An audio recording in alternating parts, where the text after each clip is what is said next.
आप सब पर सलामती हो। मैं यासिर रशीद हूं और आप मेरा वीलॉग देख रहे हैं।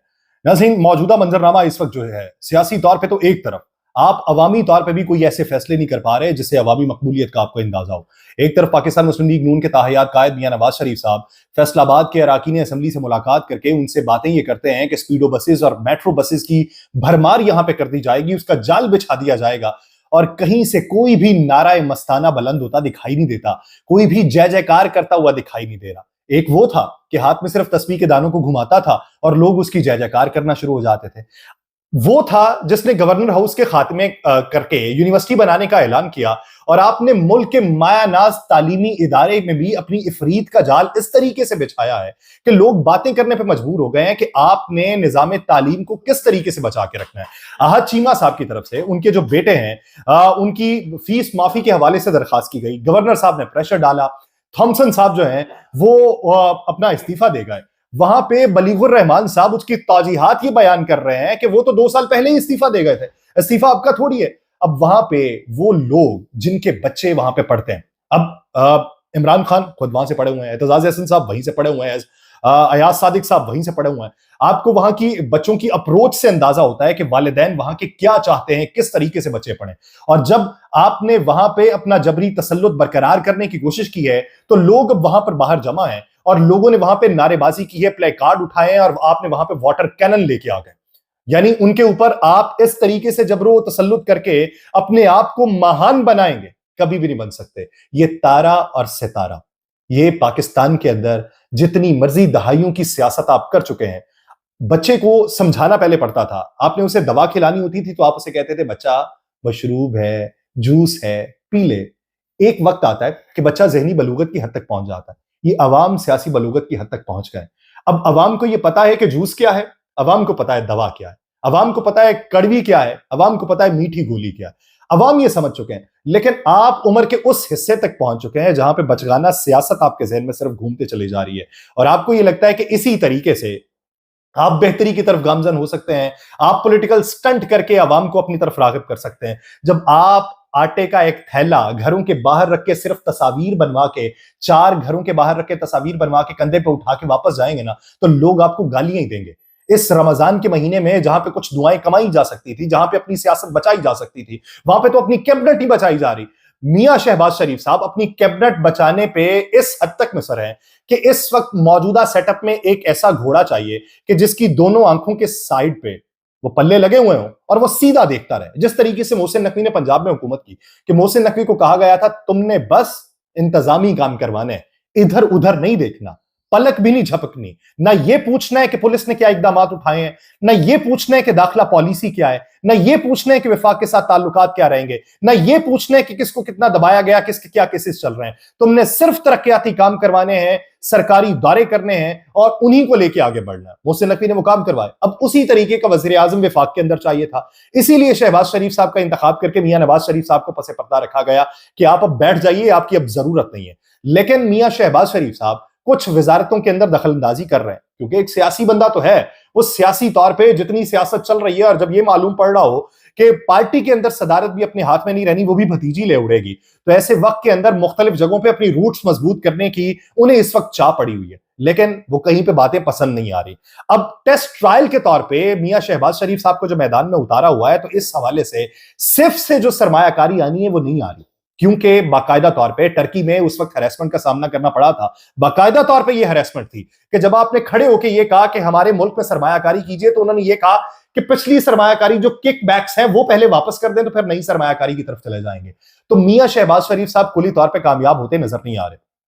बादियों नजर में कयास आराइयां ये चल रही हैं। कुछ जरा ये बताते हैं कि मोहसिन नकवी साहब जिन्हें मुशीर दाखिला बनाया गया है, वो सिर्फ मुशीर दाखिला नहीं रहेंगे। मैंने उस वक्त ये बात की थी कि बगैर किसी लालच के या बगैर किसी मकसद के, बगैर किसी यकीन दहानी के कोई भी निगरान वजीर दाखिला वजीर आला इस तरीके के काम नहीं करवाता जिस तरीके के काम मोहसिन नकवी ने किए हुए हैं। यानी उनको यकीन दहानी करवाई गई थी किसी बड़े मनसब की, इसी वजह से पंजाब के अंदर डिलीवर करवाया गया था और शहबाज स्पीड को रद्द करके मोहसिन नकवी का नाम ऊपर लाया गया था।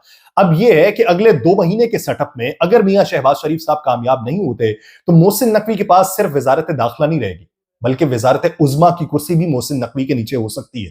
और उन्हें सिर्फ वही चाहिए जो सिर्फ विफाक में बैठा हुआ इंतजामी काम करवाए और जो इस बात के ऊपर ध्यान न धरे कि किसकी मखसूस नशिस्तें थी, किसके साथ पैचअप करना है, बैनुल अक़वामी सतह पर रवाबित क्या बनाने, अपने हमसाया ममालिक के साथ क्या करना है। वो जो सिर्फ डायरेक्शन ले और एक समत को निकल पड़े। बसूरत दीगर इस मौजूदा सेटअप में जिस तरीके से तनज़ुली हमने देखी, 967 अरब आपने बिजली कीमत में ज्यादा वसूल करने, 105 रुपए मजीद आपने बढ़ाने की पेट्रोलियम मसनूआत की कीमतों में इजाफे की समरी भिजवाई हुई है, जिसमें आप बहुत भी छलांग लगा दें तो 50 रुपए फिर भी आपको बढ़ाना पड़ेंगे, क्योंकि 18% अगर सेल्स टैक्स लगाएं, 60 रुपए अगर पेट्रोलियम लेवी लगाएं तो 45 रुपए पेट्रोलियम लेवी इस वक्त मौजूद है। 15 रुपए वो इजाफा करेंगे, 18% सेल्स टैक्स करेंगे तो 50-60 रुपए ये आपको बढ़ाना ही पड़ेंगे। आम आवाम जो है वो कहां पे आपकी तरफ रागिब होगी? आपने आम आवाम का सोचा ही क्या? हम उस नाजुक मोड़ से गुजर रहे हैं जिस मोड़ से 70 साल से हम गुजरते चले आ रहे हैं। हमें ये बताया गया कि नाजुक मोड़ से गुजरना है और नाजुक मोड़ से गुजरते हुए एहतियात बरतनी है। लेकिन सवाल यह है कि क्या किसी ने यह सोचा है कि यह शायद एक पहाड़ी के गिर्द का मोड़ है, जो एक मोड़ से गुजरते हुए अगला भी नाजुक मोड़ आता है और दोनों की बारीकियां एक तरह से है। हमें कोई सीधा रास्ता फराहम ही नहीं किया गया।